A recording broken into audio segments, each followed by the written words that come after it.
Okay, I think we're live. Let me know if you can hear or see this. I think it's up and running. I've not done a live stream using the software that I'm using before, so do let me know if you can hear me, please. Otherwise, I could just be speaking to myself here.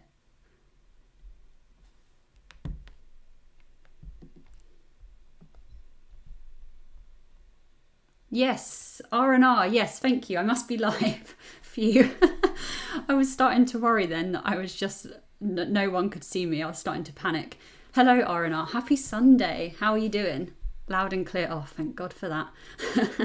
I've decided to use a new software, a new something that I can basically share my screen during this live. And I was a bit worried then that I didn't know how to use it, because you can't really test it, because obviously once you go live, you're live. So that was a bit worrying. Oh yes, loads of people are saying that they can hear me. Hello everyone, happy Sunday. How are you all doing? R&R's doing great, hope you are too. I'm doing good.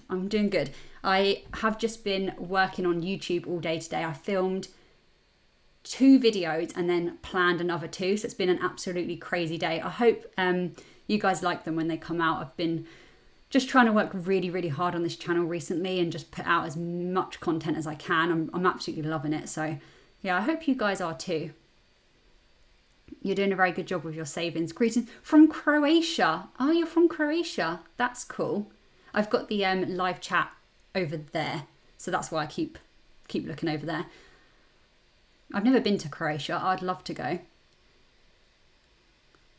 Sounds great. Okay, good. So the sound's working. You can see me. We're live. That is good. I'll just let a few more people trickle in case they're just coming a few minutes late. But this live is going to be about a diversified dividend portfolio, and particularly my dividend portfolio. I've been having a little look into my portfolio in a little bit more detail recently, and I'm a little bit concerned that it's not very diversified. At the moment, well, up until this point, my aim wasn't really to worry too much about getting it perfect in terms of allocation. It was more just to start the portfolio, get it up and running, put money into particular stocks, and then later down the line, once I've got some money in there, to start thinking about where, the money should be and the allocation and rebalancing the portfolio. And it's kind of got to that point now where I'm overexposed in certain sectors. I'm completely missing other sectors, and I just need to, I thought it'd be interesting to share this live and to talk through it with you guys as I'm actually looking at my portfolio. So I hope that's of interest. Hello from Poland. Hi, Adam. I've also never been to Poland. I do want to go to Poland and Croatia. Hi, Stephen.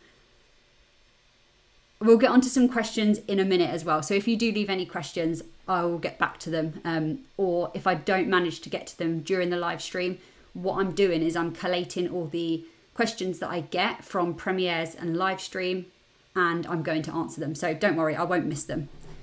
Let's just have a sip of this. Such a British thing to do, having a cup of tea on hand. Okay, cool. So I guess when it comes to having a diversified portfolio, typically you want to make sure that you're getting exposure to, let's go at a broad spectrum first. You want to get exposure to different types of assets. So whether that's cash, bonds, equities, stocks, crypto, real estate, I don't know, art, whatever it may be, you kind of want exposure to a wide range of things. For me, at the moment, I'm looking for exposure in equity, so in the stock market, a little bit in crypto, and some in cash, really. That's all that I'm focusing on right now. But in the future, I definitely want exposure to real estate as well. I guess you could say I have some exposure to real estate by having a REIT in my portfolio, but when I say real estate, I definitely mean like actual property. So there's that, the different asset classes. And then within that, so if we just focus on equity, so let's just look at stocks, you're going to want exposure to different markets. So you're going to want exposure to maybe the UK market, the US market, emerging markets, and have it geographically diversified. So that's one consideration. And then if you go a step lower, so you go more granular than that, then you need to start thinking about what sectors you want exposure to, and then within them sectors, how many stocks do you want to make up that sector, and what stocks are they? So it does get really confusing. And I think the reason that you want a diversified portfolio is one big thing, and that comes down to risk. If you're going to have all of your money in just, let's say, one company, if that one company doesn't do great for a particular time period, you're going to be hit really, really hard. Whereas if you're diversifying across different markets and across different sectors and across different companies, you can hopefully balance out the storms a little bit better. So yeah, it comes down to this idea of risk. However, having to manually manage a portfolio and actually, decide the allocations and rebalance it and make sure that you've got exposure to everything is quite difficult to do. And not only is it difficult, it requires so much time. And I don't really want to have to constantly look at rebalancing my portfolio.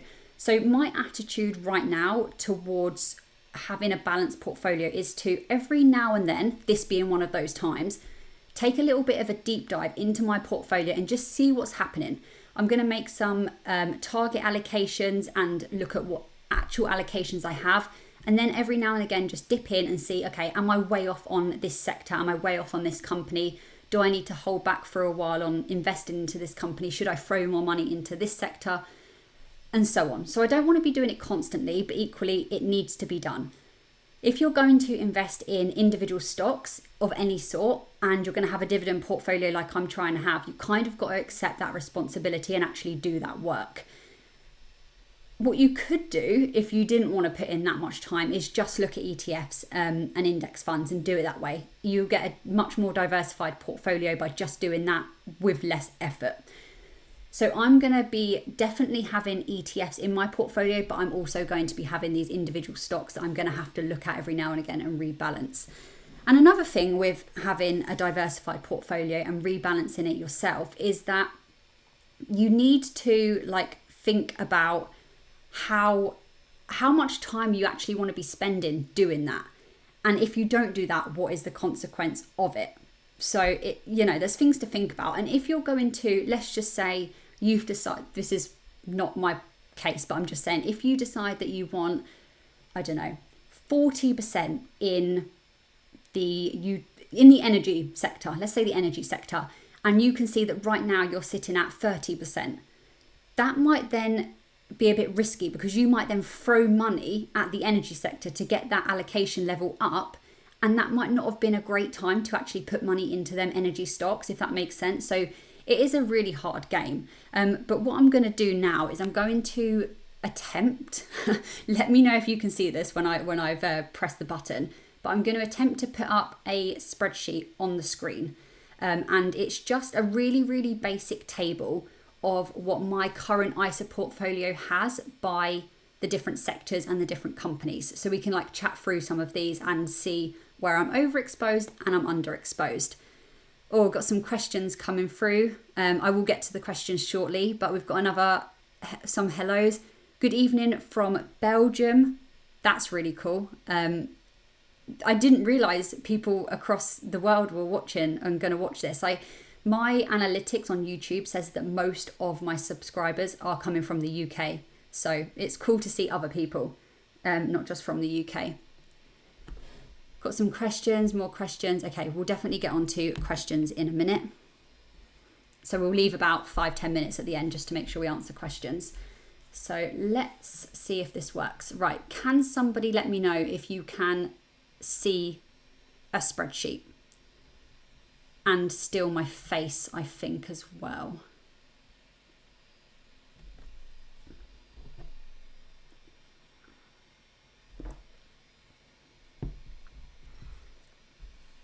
Okay, I think you can see that. So I'm going to carry on. Do let me know if you can't see. Yes, you can. Okay, perfect. Right, I'm going to be now looking down. So just that's why I'm suddenly like this, because I'm looking at the screen here. Okay, so what I've basically done is I've looked at my interactive dividend portfolio and I've pulled out all of the funds and the stocks that I have, and the ticker symbols I've just put on the left hand side here. I don't know if you can see my cursor actually, I didn't really think about that. And then next to it, I've put the market value, so what the what my position is currently worth, and then I've put the actual allocation, so the percentage that that company makes up in a percentage. So this is like 34% in Vusa, 17.7% in Unilever, and so on. You can ignore this target and the difference. I haven't filled that in yet, because what I then did is I put all of these, let's go back over to this screen so I can control it.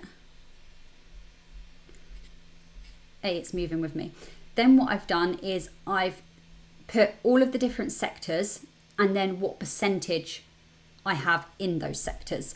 So just for example, in the energy sector, you would have National Grid, and you would also have Trig, which is a renewable energy sector. It seems like I've lost the chat. Where has the chat gone?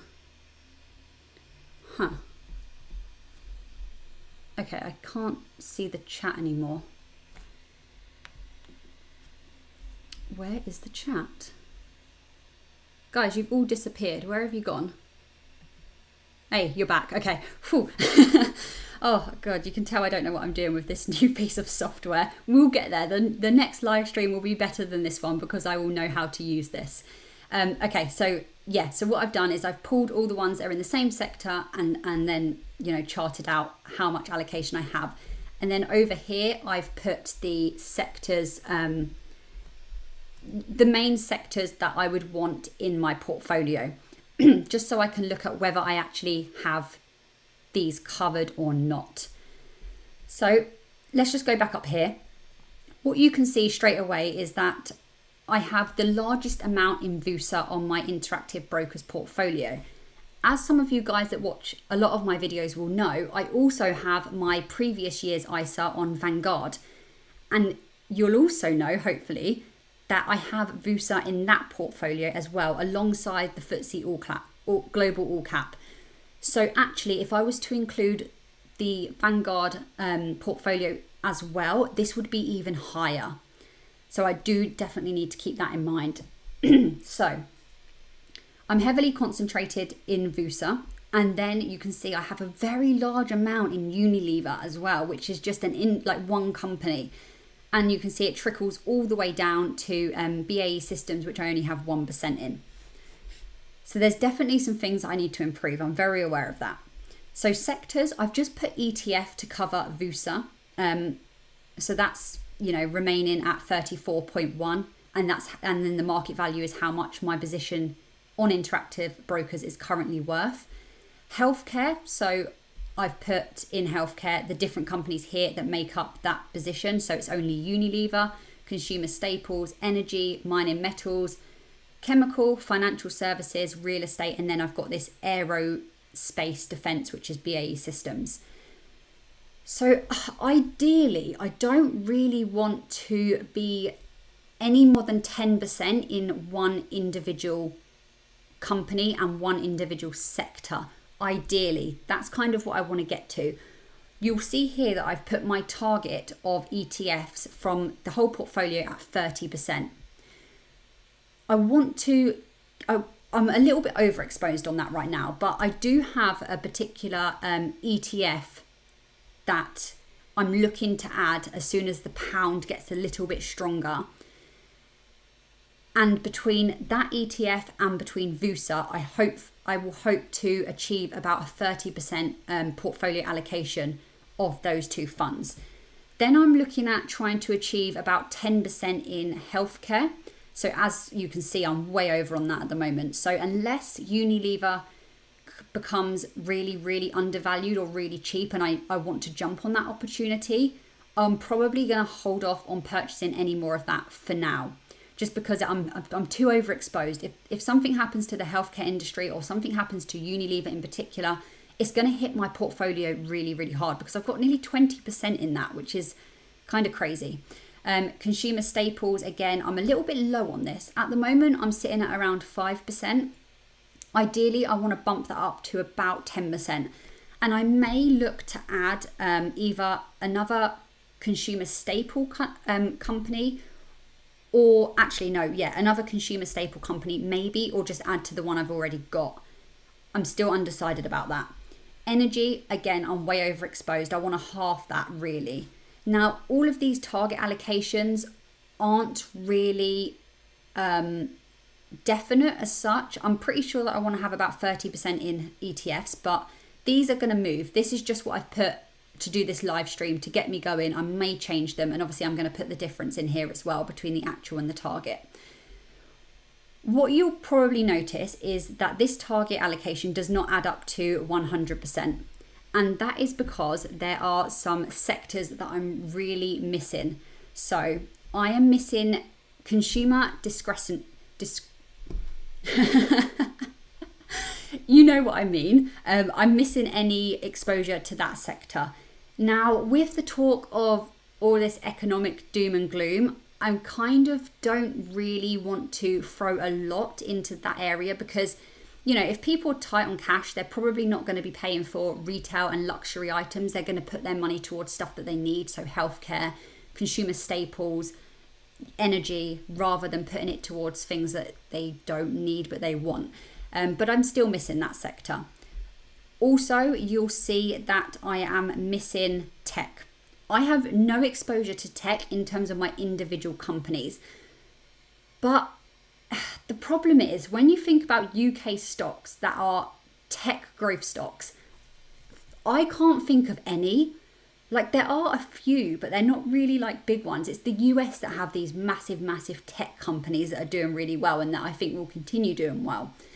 So because of that, I'm not really looking to add an individual tech company. What I'm going to do is I'm going to have my VUSA being the exposure to those big tech companies. And also, like I said, the ETF that I want to add will give me some exposure to that as well. So I'm not too concerned about that. Communication, again, I don't really have any exposure to that. Let me know actually if any of you can think of any more, but the only real communication company that I can think of possibly getting exposure to is Vodafone. Let me know. I may be missing one that's really obvious, but I can't think of any apart from Vodafone that I could possibly add to my portfolio to get exposure in that sector. So I may look to add them, but I need to do my research. I haven't looked into Vodafone much at all. Real estate, I've got a REIT, but other than that, I've not really got much exposure, and I've not got that in a very high percentage. You can see here 2.4%. Ideally, I want about 5%. And then I've got industrial, defense, mining materials, which again, I need to rebalance a little bit. So let's just look at some questions, because what you can see here is I'm not where I want to be, but I at least I have an idea of where I want to go and what sort of sectors I need to either introduce into my portfolio or maybe add to or decrease as time goes on. And I'm not going to like rush into it and do it. This is just so I'm aware. So when I come to do my next invest with me, hopefully, and the one after that, hopefully I can start rebalancing this portfolio a little bit. So let me see. I'm going to scroll back to the top.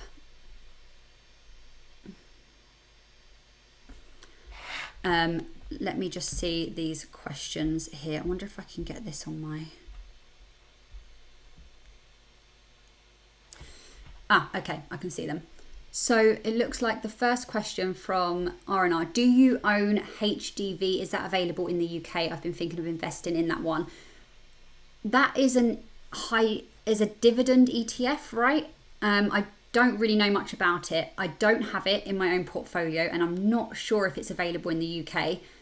We can find out and definitely let you know. But yeah, I'm not too sure. I've been thinking about investing in that one. I mean, if it's an ETF and it's going to give you a lot of exposure and a lot of diversification, then why not, I suppose. But definitely do your research, because I just don't know much about that at all, honestly. However, saying that, R&R, I don't want to give it away because I've not committed 100%. But just between the people on this live stream, the ETF that I'm looking to add is also a dividend paying ETF that is available. I know it's available in the UK. And there's many reasons why I want to add that one in terms of an income stream, diversification, getting exposure to stocks that aren't just UK stocks but are dividend payers. So maybe if HDV is similar to that, then it could be a good option. Could be a good option, R&R, but I'm not entirely sure. So Nick said, I'm with Warren Buffett when he says concentrated portfolios way outperform diversified portfolios. I like that you said this, Nick, because lots and lots of people really, myself included, really like Warren Buffett. And, you know, he's someone that we all hold on this pedestal in terms of long-term investing. But you're absolutely right. He has said that concentrated portfolios do outperform diversified portfolios, but he also says that for the average investor, especially for beginners, just throw your money into an ETF. And I see that side of it as well, where you're getting lots of diversification. So it's a hard one. But yeah, if you've only got to look at his Hathaway Berkshire portfolio to know that he is heavily concentrated in particular stocks, and he's clearly doing very well. So I do agree with you there. Adam says, what is your dividend portfolio strategy, dividend growth investing, but any particular conditions? I don't know if I fully understand your question, Adam, so sorry if I'm going to answer the wrong question here, but I do try to follow dividend growth investing in particular, but equally with that said, I don't only invest in companies that have had, you know, like 12 years of dividend growth, for example. I haven't got like a fine line on that. But I definitely like to see companies that have been able to increase their dividends year on year, every year. Not necessarily ones that have the highest dividend yield either, because that can definitely trick people. Interesting question though, because today I filmed a video all about dividend stocks that have actually increased their dividends for at least 10 years. So that's coming out very soon. But yeah, in terms of strategy, in a very broad sense, I'm just looking to build a portfolio of high quality stocks that I can hold for a long time, that is going to start building a income stream, you know, outside of my 9-to-5 job. I'm going to reinvest everything that I get back into the portfolio. I'm going to be growing it and just building this portfolio up where I get to a point that hopefully the portfolio is worth a very nice amount of money that I can then start withdrawing maybe 3% of it with the dividends I'll be getting as well for retirement. But you know, life happens. It doesn't always go the way you want it to go, and maybe I'll change my mind in a few years, and I'm open to that. You know, I'm still learning, and I'm just sharing everything I'm learning with you guys. Have you thought about this is so small, GBDV, the Dividend Aristocrat ETF? This helps with diversification. I have thought about it, but not in a great amount of detail. I do like the fact that there is an ETF that is concentrated on dividend aristocrats. So typically dividend aristocrats in the US, they have to be from the S&P 500, and they have to have been able to increase their dividends for at least 25 years, I believe, and then Dividend Kings is for 50 years. In the UK, it's a little bit different, isn't it? Because we don't typically have those sort of companies. So I think to be considered a Dividend UK aristocrat, you have to have increased or kept your dividend the same for at least a decade. So it's a little bit different. Anyway, I diverge. Coming back to that, it would help with diversification. I have thought about it, but not in great detail. However, I'm not sure I'm going to add that one to my portfolio yet, given that I've got VUSA and I'm going to have another ETF that I'll be adding soon. Matty Monster, great name by the way. What makes you pick dividends over growth?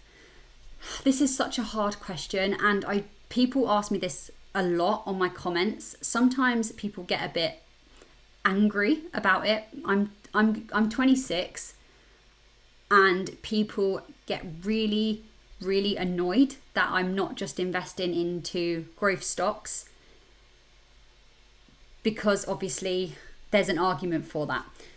I completely see the argument, and I don't ever want to just turn my back towards the growth stocks and investing in companies with, you know, a lot of growth over dividends. However, I'm trying my best to balance both, because I really find it motivating to see those dividends come in and then to reinvest them and put them back to work, it just psychologically, it does something for me, and it makes me want to keep investing. And I love that, because the longer that I can be in the market, the better.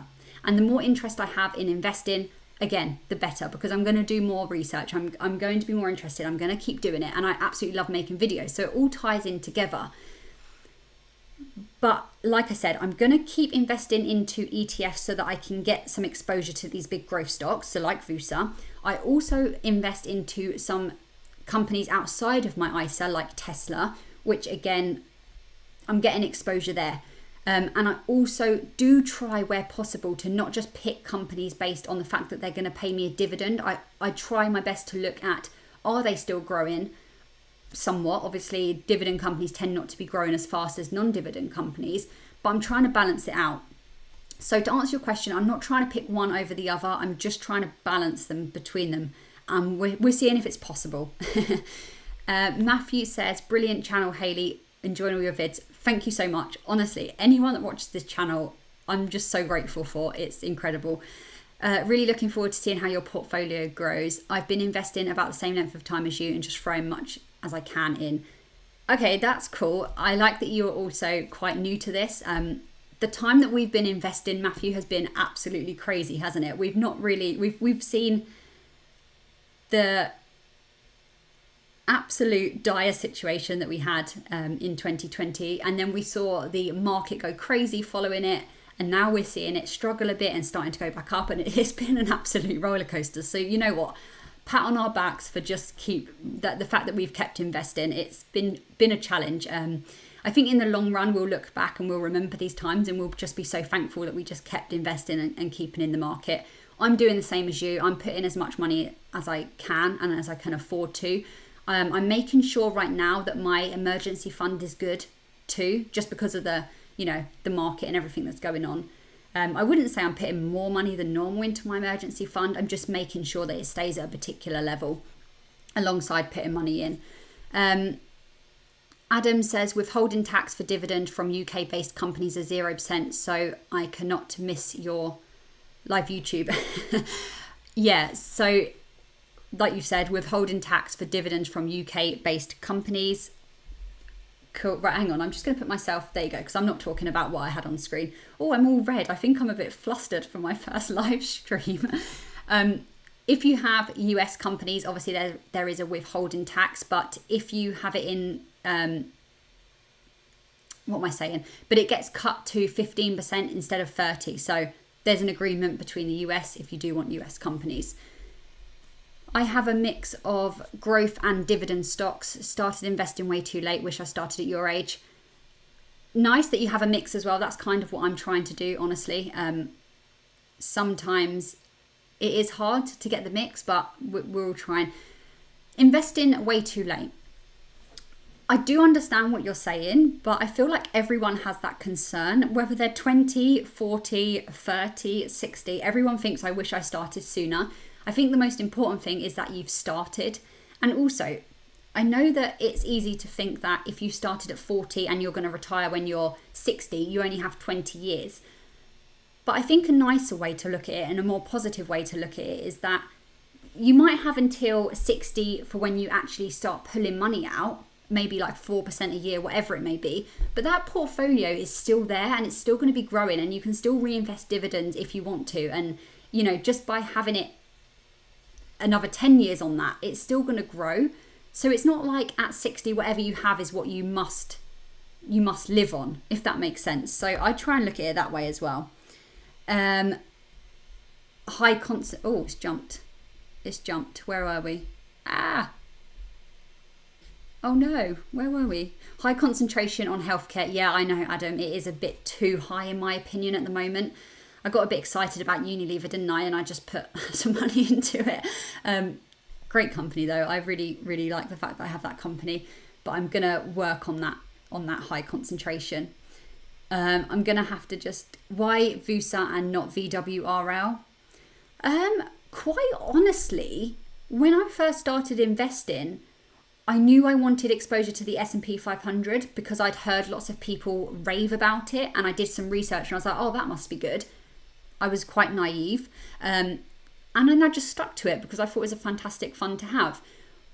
I still stand by that. I think I'm going to always have VUSA, but in terms of why not VWRL, it wasn't really a choice of one over the other for me. It just happened that way.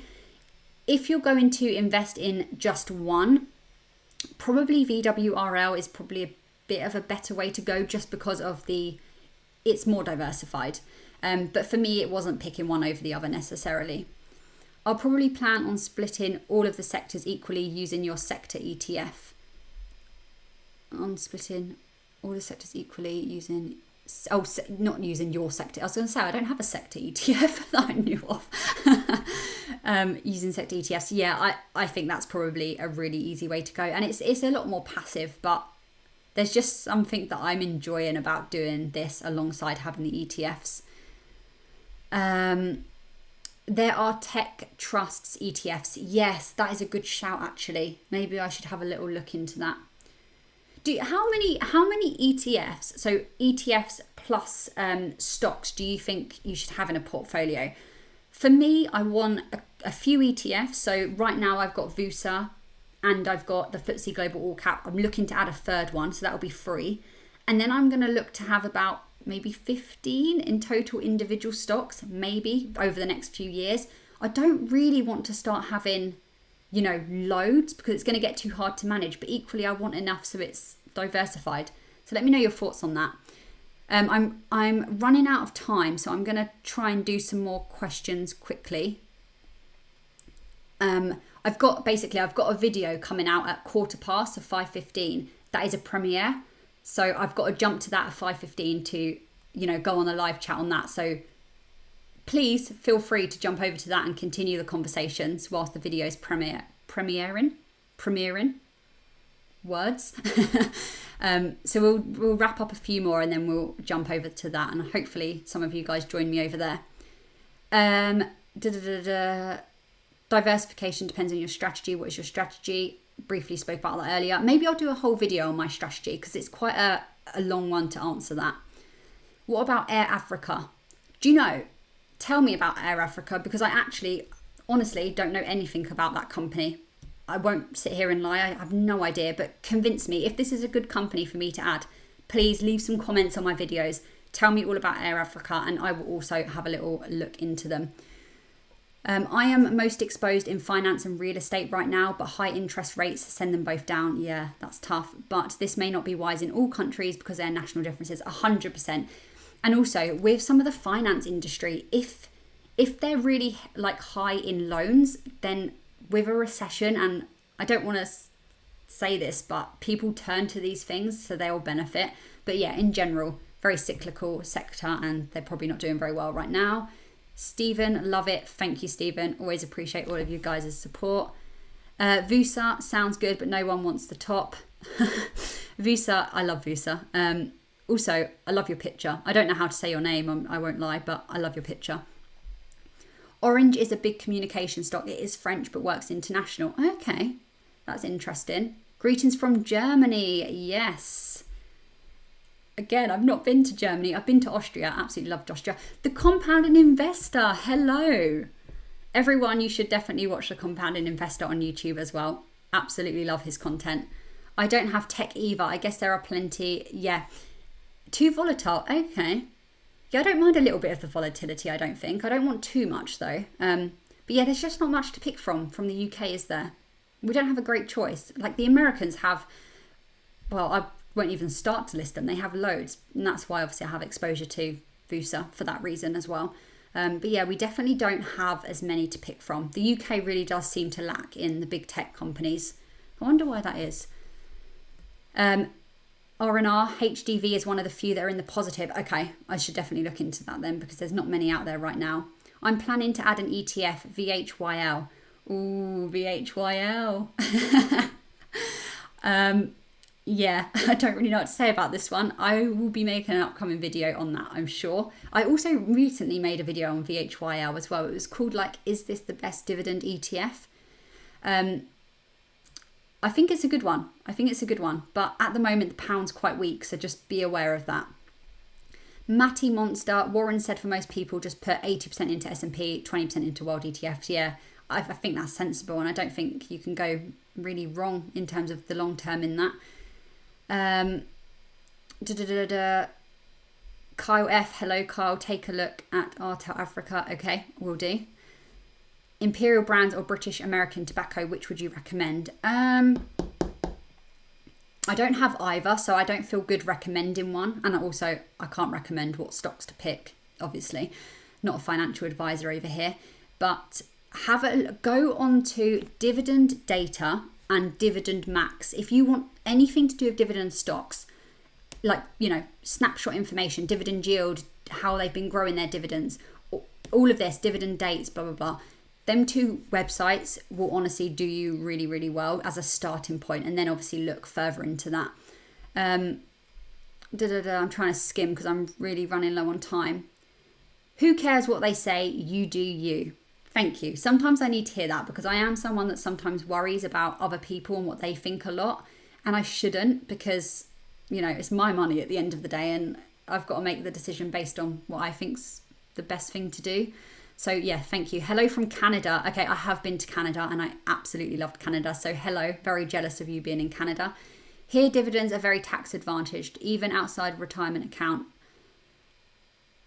Okay, that's good. In terms of the UK, if you're holding dividend stocks and receiving dividends outside of an ISA, then you get a particular allowance of dividends that you can have per year. And then on anything above that, you'll have to pay tax on, depending on your bracket that you're in. But inside an ISA, they're pretty tax advantaged. You don't pay tax on them. So I guess it's kind of the same. Matty said, okay, this is answering the question before. I wouldn't invest in either Imperial Brands or BAT, to be honest. I think tobacco is in downwards trends for good personally. Yeah, it's difficult, isn't it? Because tobacco is in general being phased out. But these companies are also making the vaping products and stuff that are becoming increasingly popular. So it is a hard one. But yeah, I like your mindset of how these companies are going to look in the long term. Definitely a good thing. Very good YouTube channel. Thank you. Do you know, I sometimes worry because there's not many women on YouTube in the finance niche. And sometimes I worry about people taking me seriously and people being willing to watch my videos. That's a personal insecurity, of course, but I love the fact that you guys are also supportive. It really eggs me on to just keep making videos, which I'm really enjoying.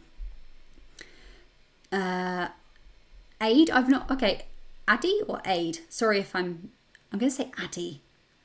Could be wrong. Hi, I've not seen your name before, so thank you for joining the live stream. Check out SMIF, monthly dividend and 15% yield. Wow, that is a big yield. 15%.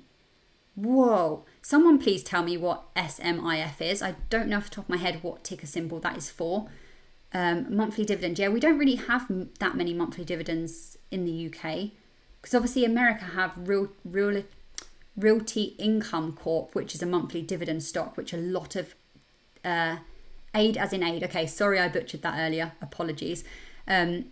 Which pay dividends every single month. So it would be nice if there was a really good UK equivalent. There are definitely UK stocks that pay every single month, but I don't have any of those so far.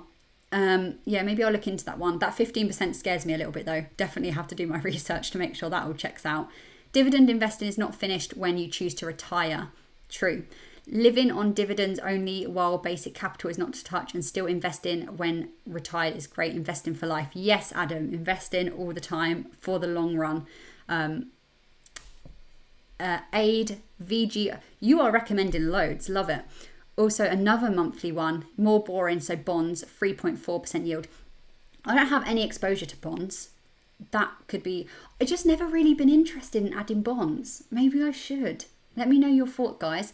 Right, I really need to start wrapping this up now because the premiere is about to happen on my video and I need to be over there. So please, all of you, jump over if you've got any more time.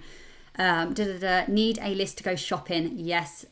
Do you know, making a shopping list for stocks and investments is way more fun than a food shopping list. So definitely do that. Sometimes it's better to not overcomplicate things. Hi, Andrew.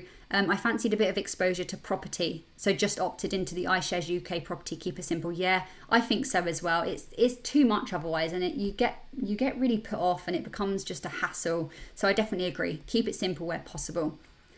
Got a shout out for the compounding investor. Yes, your videos are amazing, compound investor. Keep going. Obviously, we have maybe some shared audience, seeing as we're both interested in dividend investing. Are you tempted by crypto? Really difficult conversation, this one right now, isn't it?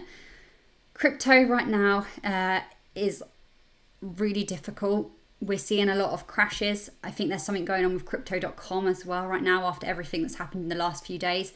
I personally do have exposure to cryptocurrency. However, I have all of that on a ledger. So if you do have any real money in crypto, real money for you, obviously this is what you have, put it on a ledger, invest into a ledger, because it's a lot safer. And I would really hate for any of you guys just to lose all of your money because a platform's gone down. It's really, really scary and really frightening.